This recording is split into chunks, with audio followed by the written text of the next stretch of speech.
Hey guys, how you doing? I'm doing okay. I just want to make a brief blog here. Um, I just saw some news reporting about day two of the impeachment hearings, and when that Ukraine diplomat was testifying, President Trump tweeted um, his feelings on her, and Adam Schiff. Okay, here's what I find troubling about this. Okay, in the news report, and this is Fox. Okay, Fox News, saying that the Republicans were saying, actually, after Schiff read the tweet, and he turns to her and he says, "How does that make you feel?" And she said, "I feel intimidated." Now, then the Democrats are accusing Trump of witness intimidation, which can be impeachable. However, Trump was not at the hearing. Okay, Trump was not at the hearing at all. In fact, if Schiff had not read the tweet during the hearings, she would never have known about it. Okay, and this whole matter wouldn't even be brought up about witness intimidation. Okay, witness intimidation occurs there in the room, when the person doing the invitation is there. Okay, because there's no going out of it. He is there, the person is there, and the person is actively addressing the witness. Okay, he's addressing the witness face to face, eye to eye, looking at the witness and addressing at the witness. Okay, this is intimidation. Okay, intimidation is not when the intimidator is not in the room and just writes his feelings or vents his feelings in a tweet. Okay, that is not witness intimidation, because the intimidator is not in the room looking directly at his victim and assaulting her with his intimidation. Okay, he was not in the room. He was miles away, and he just wrote a tweet.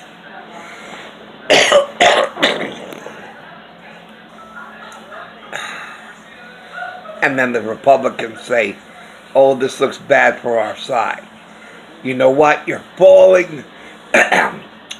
Those Republicans who are saying that this looks bad for their side is falling into that trap. It's a trap. Okay, it's a trap that I see. Okay, if Schiff had not read that tweet, she would never have known. She would never have known about it. She would never have felt anything because it wasn't read to her. Schiff deliberately and willfully stopped the hearing,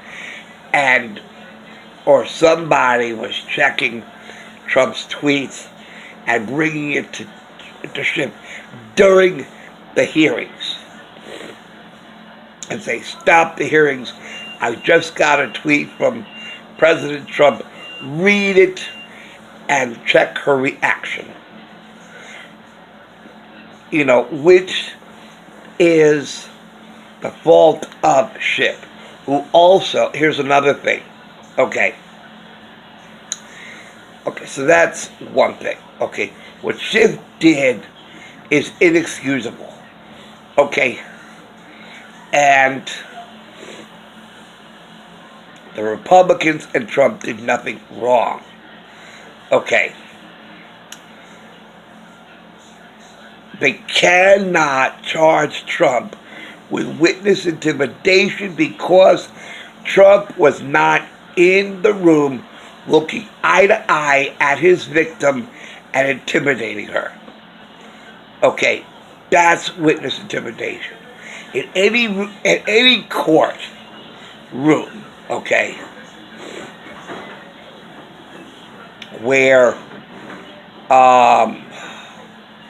someone is intimidating the witness, they have to be in the courtroom looking at the person on the witness stand and intimidating that witness.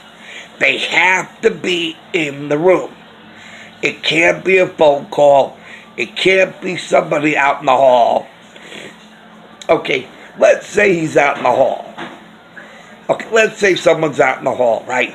We're in a courtroom. Okay, we're in a courtroom. And the witness is on the witness stand, right?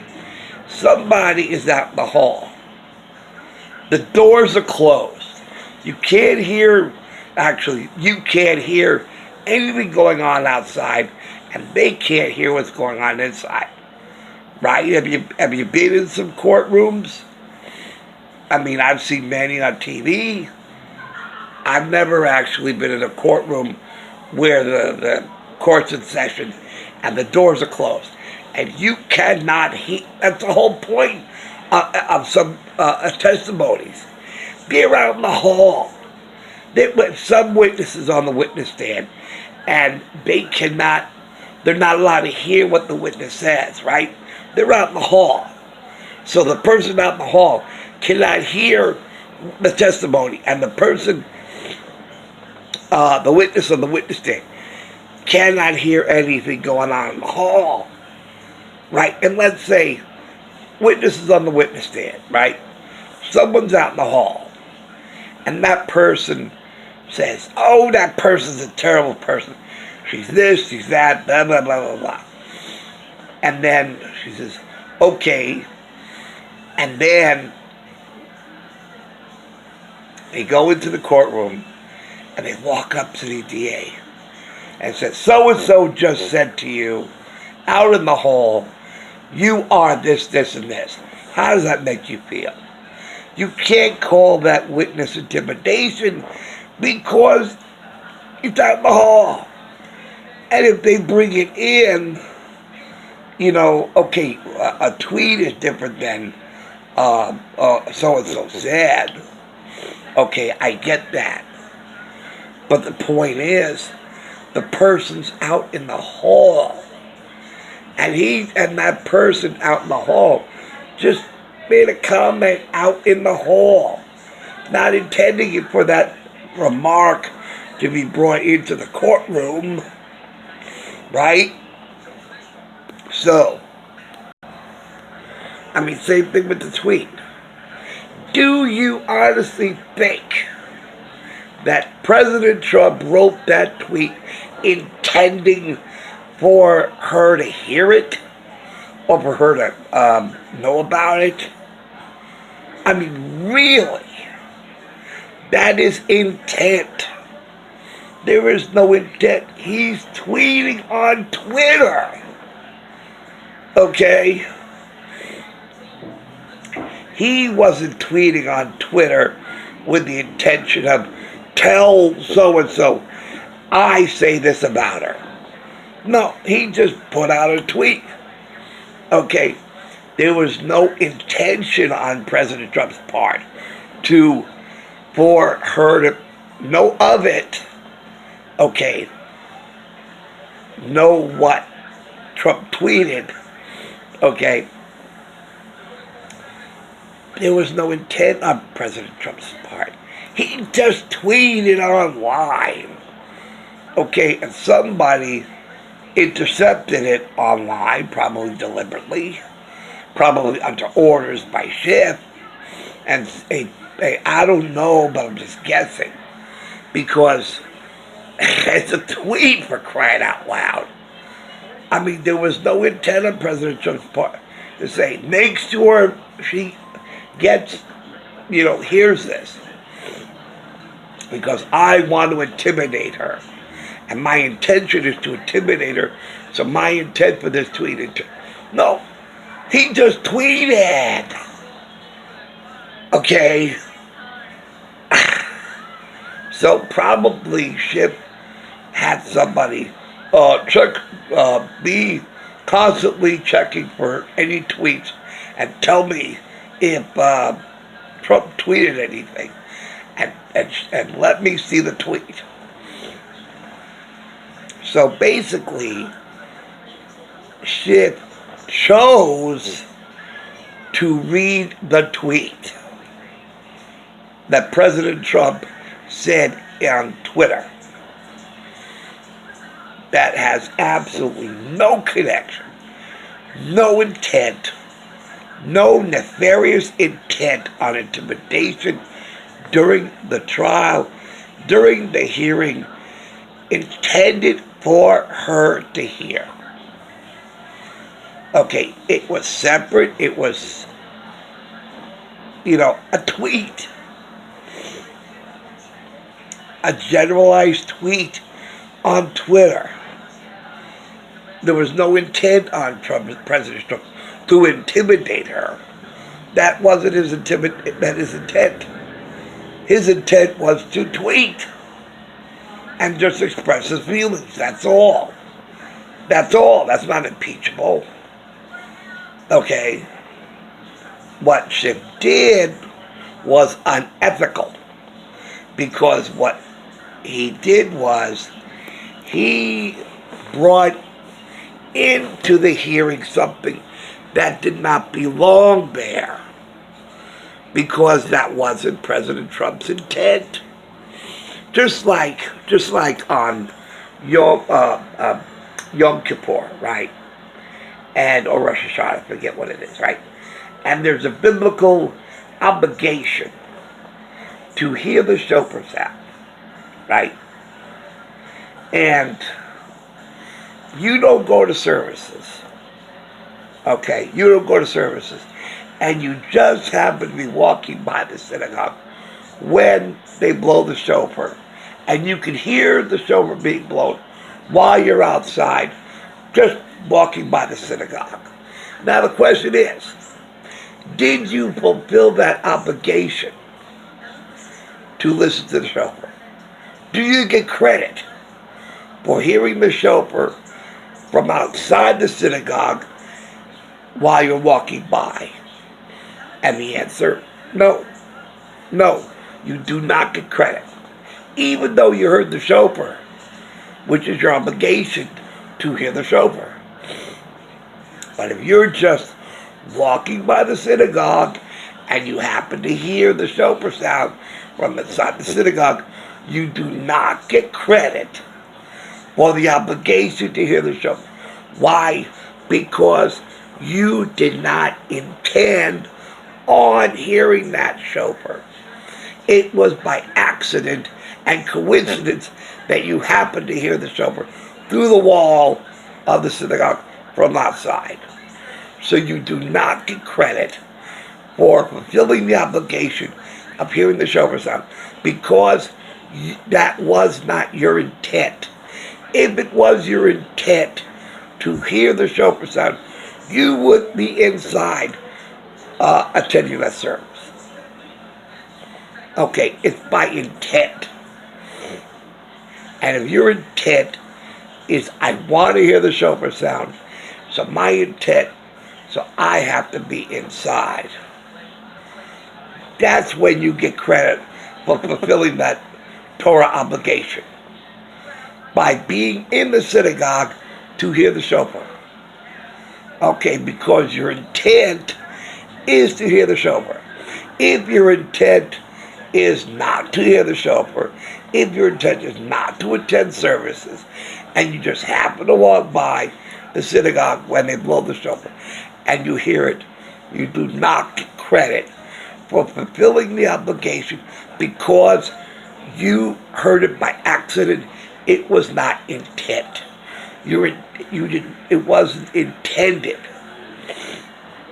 Okay, and intention is where a lot of this stems from.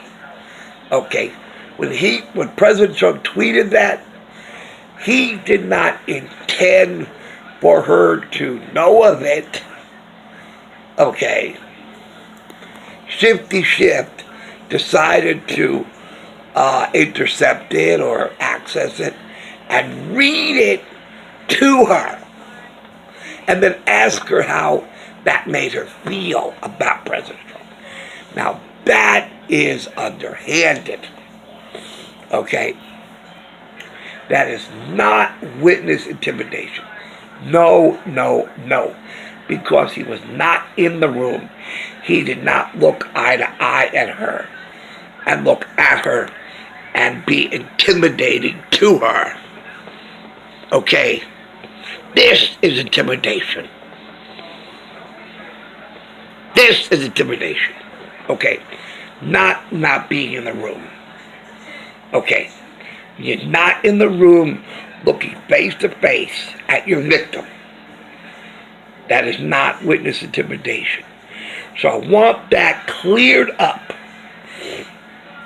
to anybody watching, anybody hearing my voice, okay, who thinks that President Trump's tweet hurt the Republican side, because it doesn't. If you think that it hurts our side, you have fallen into the Democratic trap.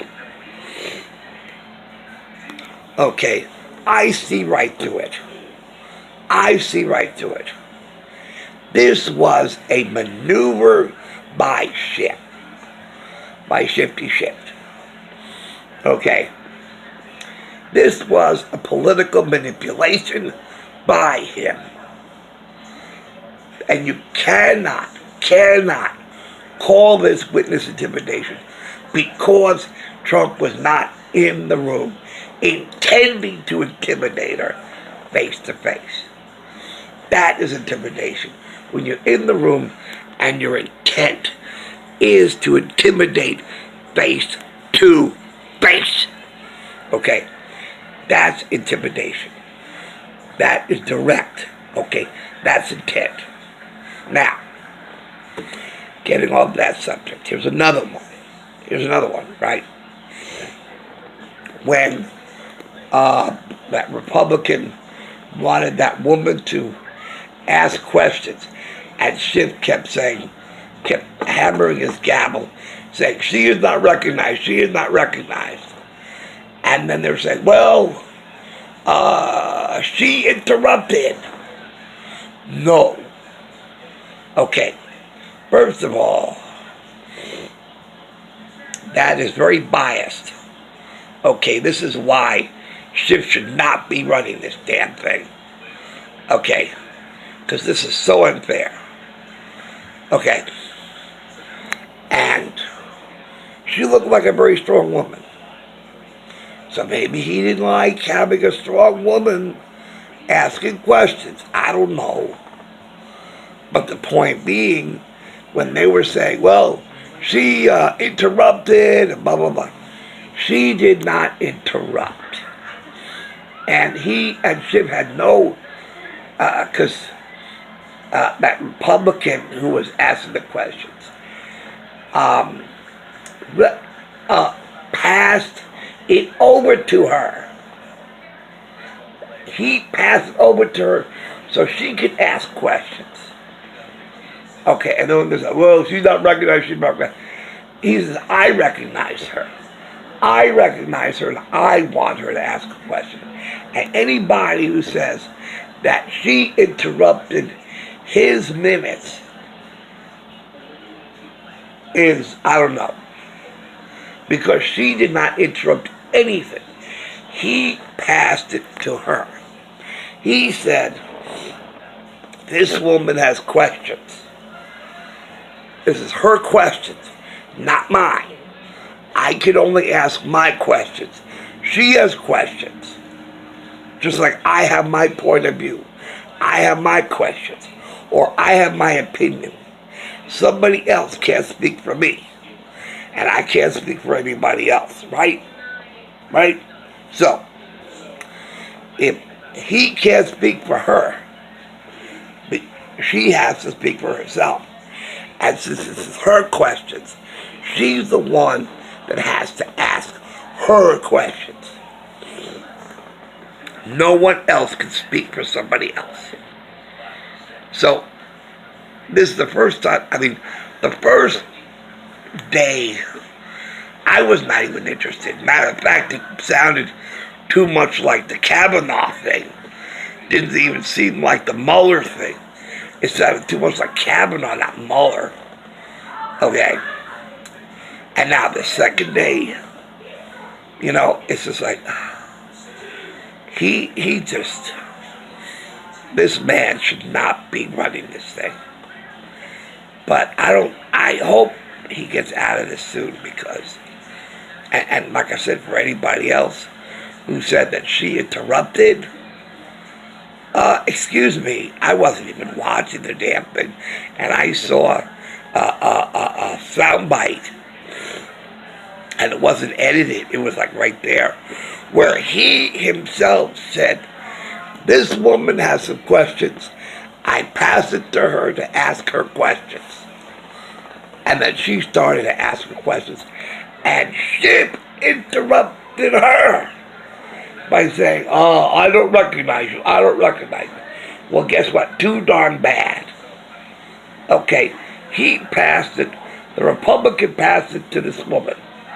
He has that right. This is his minutes. And if he wants to pass, now I don't know much about, political stuff. But in my opinion, from what I experienced in life, if I have 5 minutes to ask questions, but I don't have 5 minutes of questions to ask, but I know somebody who wants to. So during my time and my testimony, I pass it to somebody else. I have that right to pass it to somebody else during my time. I'm the one passing it. It's my time, and I want to pass it to somebody else. That's my prerogative. To use up my time. And for Schiff to interrupt her. Say, oh, I don't recognize you. Well, too bad. This is his time. He passed it to her. Now, like I said, I may be wrong, and please, if I'm wrong, please tell me.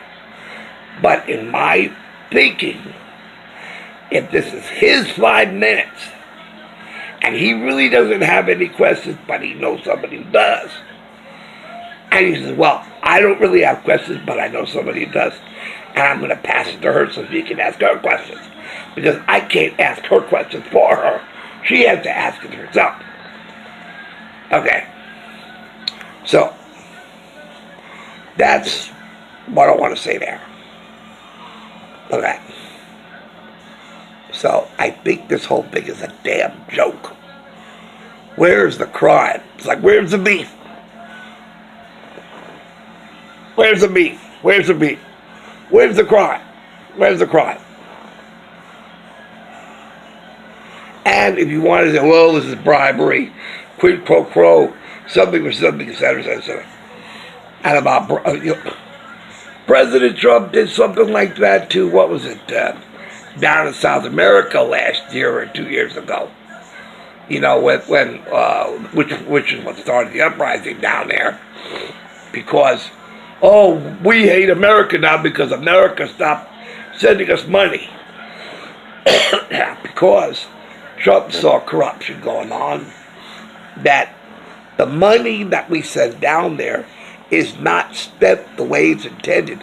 I'll give you a perfect example of this, right? You have a neighbor, and that neighbor says to you, I have no money for clothes.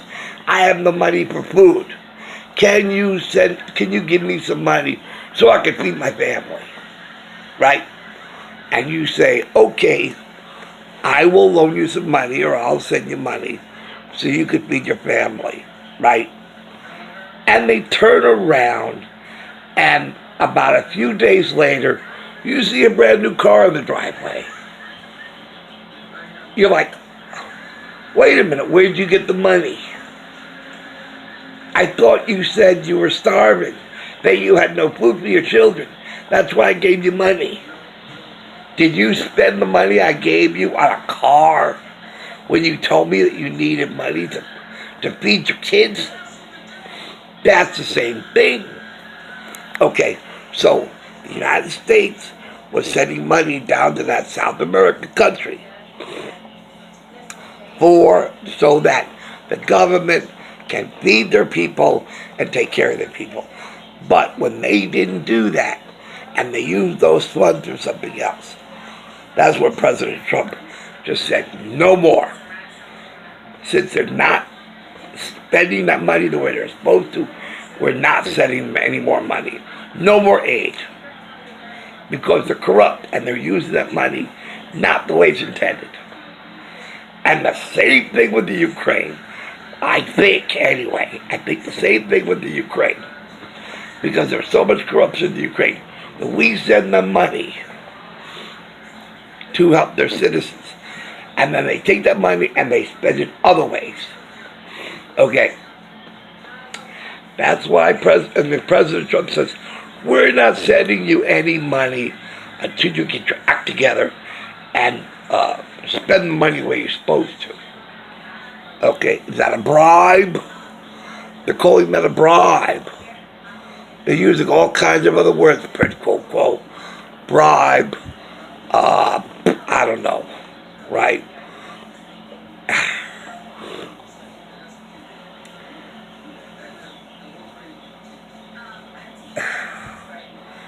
If this is what they're going after, then why the hell did they go after Trump with this? When he did the same thing to that South American country. Nobody said anything. All the Democrats, they didn't say boo. They were like, eh. Because now that South American country, this is what, 2017, 2018, whatever it was. That Trump said, no more. We're not sending that, whether it was El Salvador, whatever country it was. And then that country says, whoa, the United States isn't sending us money, and we hate America, and we're going to, let them have it or whatever. And I saw the newsreels on that. Okay. And the Democrats didn't say a thing about that. About bribery, quid pro quo. Nothing on that. And now President Trump's doing the same exact thing with Ukraine that he did with that South American country, and now they're up in arms. He committed an impeachable offense. It's like, that's really funny. It's okay when he does that to a South American country, but it's not okay when he does it to Ukraine. I think there's a couple of shorts in your brain circuits or something. So you don't care about the South American country, but you care for the Ukraine. But it's an offense that he does that with the Ukraine, but it's no offense if he does that to the South American country. So this whole damn thing is so screwed up. And I don't think it's going to go anywhere because the whole damn thing doesn't make sense. You want to talk about, how in movies there's a problem with continuity? This is a goof on continuity. It's a continuity goof, right? On a movie. So, well, he's got a continuity error. We got a continuity error with the Democrats here. It's stupid.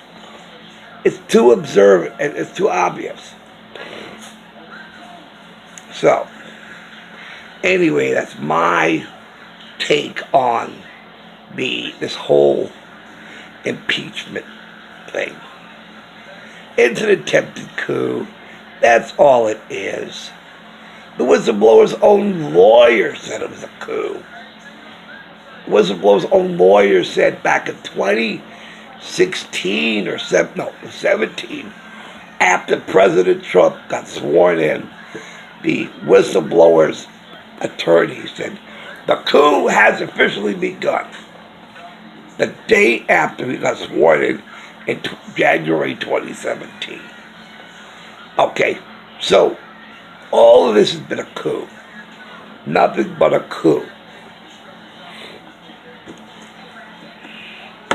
So anyway, that's all I wanted to say about this whole absurdity. And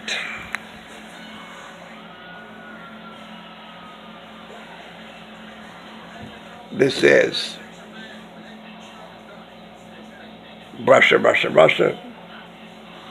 Brett Kavanaugh, the Coventry kids. This is obstruction of justice. This is all that long line. That's all it is. About it. Sore losers. About the fact that their candidate didn't win.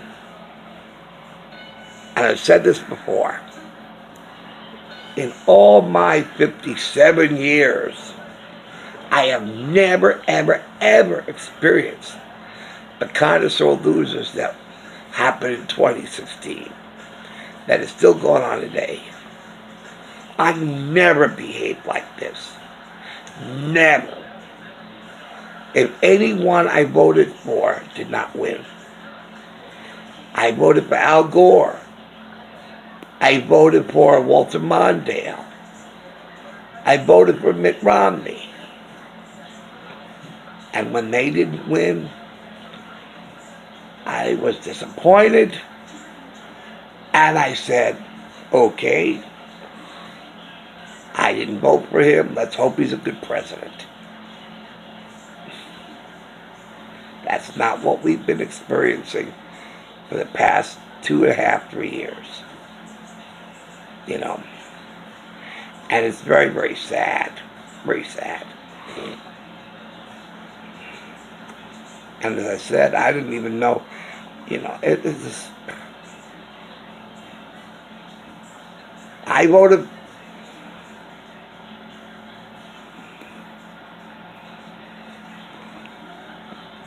So anyway, that's about it. So, take care. And I think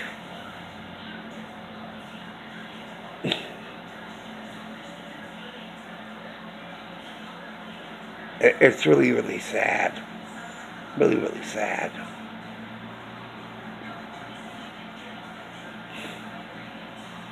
But I tell you,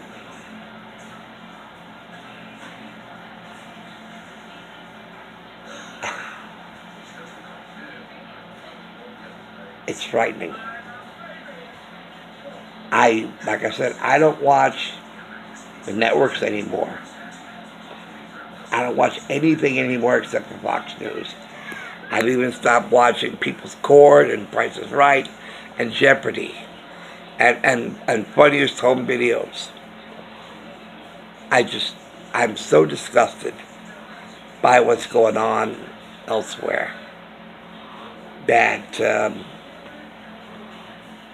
it's just mutated into something I just don't recognize anymore. CBS used to be the Tiffany Network. Not anymore. You know. NBC Saturday Night Live. Okay, so Chevy Chase was pushing for Jimmy Carter. I didn't even know the hell the guy. I just knew Gerald Ford. I didn't even know much about him. I was too young to vote anyhow. I didn't know any about that. You know, but it's just, I don't know. So anyway, that's all I wanted to say. So, thanks for watching. Thanks for listening. And I'll see you later. Take care. Bye.